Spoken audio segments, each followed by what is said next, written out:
Ang sabi ni PRRD, papasukin niyo yung anak ko.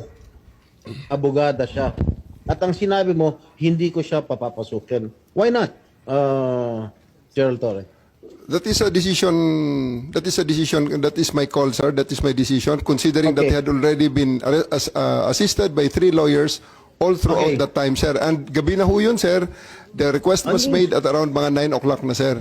11 hours Gerald after Torre, ganito, the ha? first arrest. Tanggalin mo na yung titulo ni Inday Sara. Kalimutan mo na siya na Vice President siya. Pagpalagay natin hindi siya Vice President. She is an immediate member of the family. Nung kami po ay nakakulong, ang immediate members of the family, 24 hours pwede bumisita sa amin, nakakulong kami. Eh ito hindi pa nakakulong. Anak ito.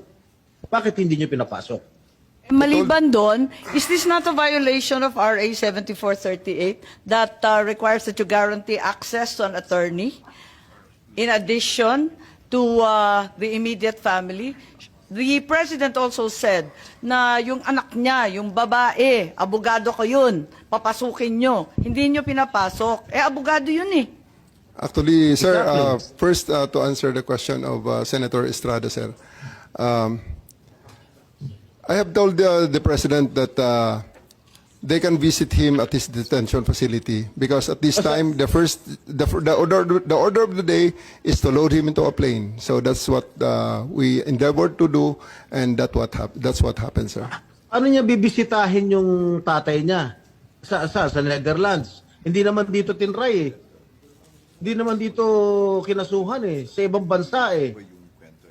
Oh, bakit hindi niyo man lang binigyan ng kortesiya yung anak na isang abogada na magkukonsulta? Katulad nga na sinabi ko kanina, yung mga nakakulong nga, 24 hours pwede bumisita ang immediate members of the family.